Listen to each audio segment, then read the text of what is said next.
Labaron Philon is not returning to Alabama next season. He announced his intentions to test the NBA draft waters, but pretty much said he's not testing. He's fully committed to the NBA draft process.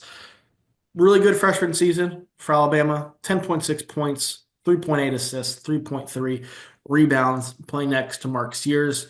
There was a time this season, Dion, where we talked about Philon being one of the very best freshmen in the country, one of Alabama's very best players. His play was inconsistent throughout the season, as freshmen sometimes tend to be. There's no doubting his upside. Were you surprised at all, though, that he chose now to go to the draft as opposed to coming back for a second season in Tuscaloosa? No, no, we were talking about this offline. Um, Basically, I workshopped this take. Um, I understand when we see the dollar numbers in college sports. Like, let's take Yaxel, who has a big decision looming. When we see 5 million, we think that's easy. You stay in college, you get 5 million, you go to the draft next year. That's not that much money compared to what you make in the NBA, though. And I think in a best case scenario, these college teams are offering equal money for these guys to the NBA.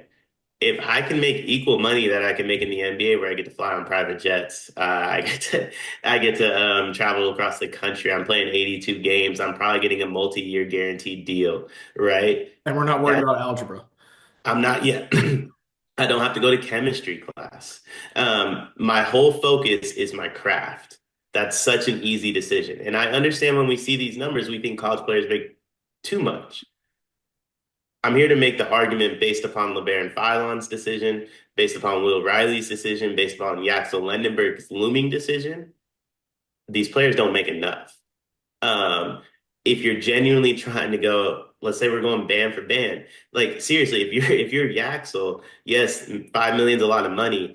Mid-20s picks in the NBA draft, I want to say make high three, like $3 million to $4 million a year, across a guaranteed contract. Cooper Flag is set to make $13 million next year before endorsements as the number one pick. Mhm. That is a lot of money. That's more than rosters in college basketball. Now, I'm not saying they should make more money, but I think when we're looking at a LeBaron Philon, I think he's a guy that should return, and he would benefit from returning. But if he returns, we're looking at like 800,000. Maybe if he's lucky, 1.5 million. If he really shops himself around in the portal and takes the highest bid, that isn't necessarily the greatest fit. That's second round pick money. Bronny James just got 4 years, nearly $8 million, right? So that's 2 million per. That's second round pick money. Like LeBaron Philon can go to the draft, he can make the same amount of money, he can get 4 years guaranteed, and he can move forward with like his career and his craft. I think to keep guys around that need to stick around, there needs to be a little bit more of an influx within college basketball in terms of financial. And oddly enough, I think NIL has hurt the ability for guys that need to stick around to actually stick around. I think that's a really good point. One thing too that often gets brought up is you start your clock towards your second contract, and that's where a lot of guys can make the real money um, in their careers. Not everyone's getting the $60 million a year that the max contracts get, but that's where you see some real significant money and the real break. I think the potential push here is you have a combination of the fact he would have been awesome. I think had he come back next season, everything seemed to be in line. Like he is your classic breakout guy who showed flashes as a freshman, played a role, was set to have that bigger role at Alabama with Mark Sears leaving, and it's very easy to see him stepping into that same kind of production.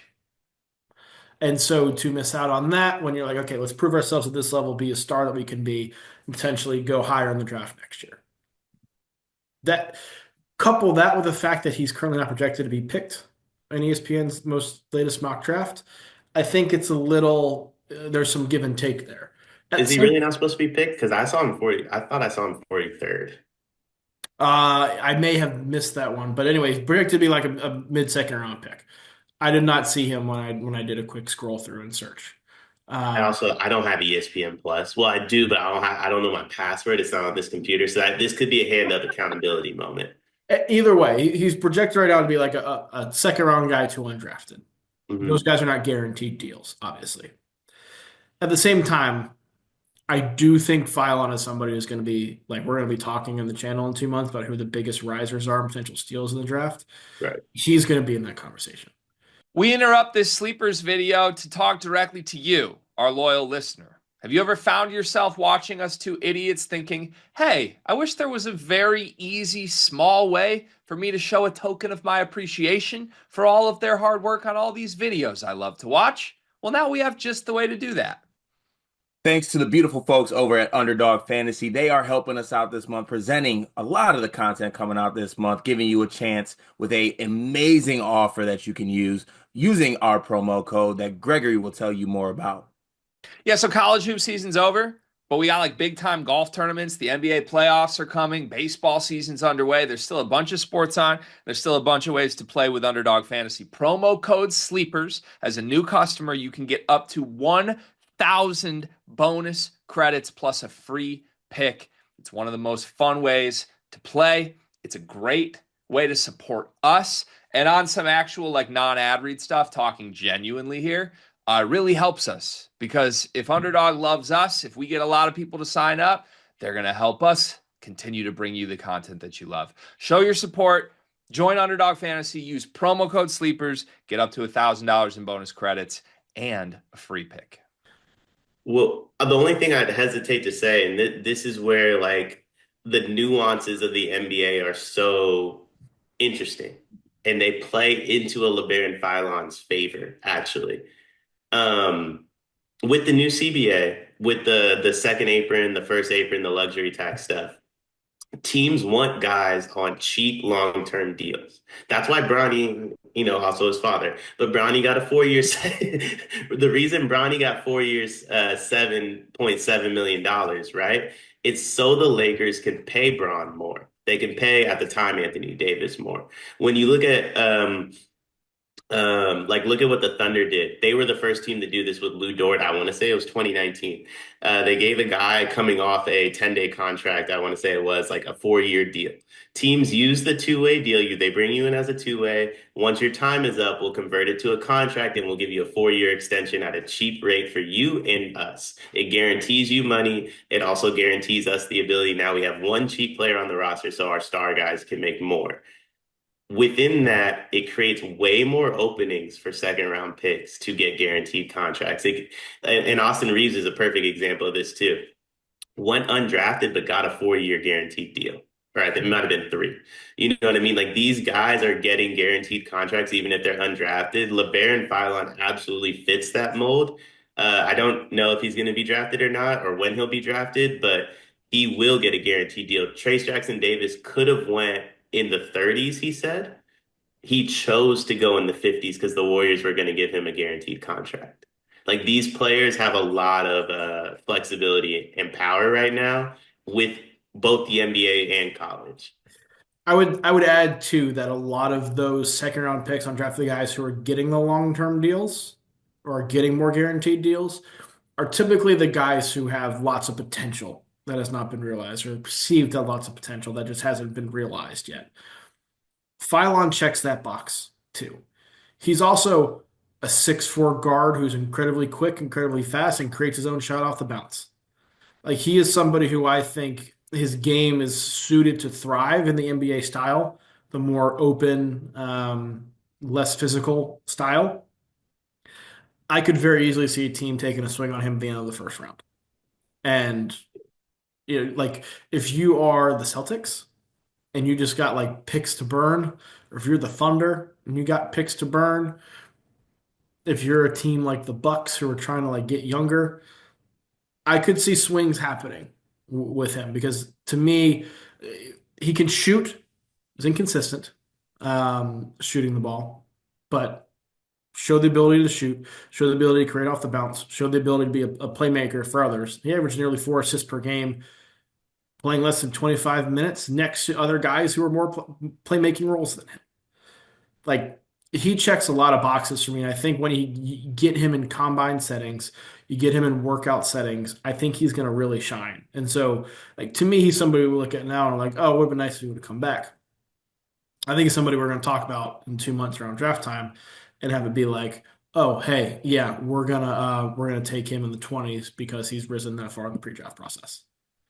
Yeah, I can see that. I can see that. I also think I would argue like if I'm LeBaron Philon, I might let it push, and I get to pick my spot. We'll see the agency he chooses. Well, if he chooses clutch, do not be surprised if he chooses not to go in the first round. We've seen that happen with clutch clients. If he doesn't choose clutch, highest bidder wins. So respectfully, I would like to congratulate the Oklahoma City Thunder on drafting LeBaron Philon 27. That would check out. That would check out. Now for Alabama, obviously they would have liked to have had him back. I don't know if they were anticipating him coming back or not, but I certainly know they would have hoped that. They've lost a lot of pieces this offseason now, and they have not brought in as many to fill that. Where do you go now if you're Nate Oates? What's the move? Um, I think if you're Nate Oates, you trust the process. Aiden Holloway is back, right? In You Holloway. got Aiden Holloway, you got Jaleel coming in. Um, I think you trust the process. I mean, the name we just talked about, Xavier Brown, Xavier Lee, those are two guys like I would probably reach out to and see what's going on. I'm blown away they're not in on Ian Jackson. He feels like the perfect fit.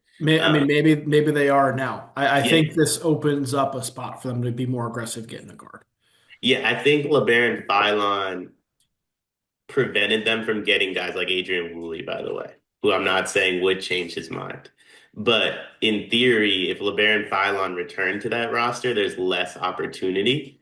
And now with him gone, there's a massive opportunity. So this is going to be somebody's team. And I don't believe the person whose team it is on the roster right now. With that in mind, how much danger is Alabama in of having a real step back next year? Probably a good amount. But I would, at the end of the day, Bama's a football school. And I think that's how we have to view this. Nate Oates has done a phenomenal job disguising it as a basketball school and making us believe it is a hoop school. And he is special. I firmly believe Nate Oates gets a national title at Alabama. They're going to have down years, though. Auburn is going to have down years. I wouldn't fear it. If anything, I would kind of welcome it because I think if you give Nate Oates a war chest next year of like you got 12 roster spots. You can go get McDonald's All-Americans, you can go get portal guys. You had a down year. There's a little bit of like a back against the wall adversity. That's a scary sight. That's a scary sight. I think so. I think so. I trust Nate Oates to figure this out, and it's April 15th. It feels like we're kind of at the end of portal season. We're not. Jeremy Fears is going to be a top 10 pick in the NBA draft. Jeremiah Fears, excuse me. He Hey, we all do eh, it. he committed what, like July? He committed, I want to say July. July, August? I believe Casparis was late. Casparis committed in May. Will Riley committed in Yeah. June. There's a lot of dudes that commit pretty late. There is a lot of time here. There's a lot of time here for NATO to figure this out, and I trust him to do so. I trust Bama to do so. But I don't think there's any denying that Philon's departure leaves them in a bit of a lurch that they may not have been anticipating. Absolutely, absolutely. I also think I've been saying this for months. Somebody's going to stumble into RJ Lewis. There are less fun places to play than Alabama. Somebody's going to stumble into him.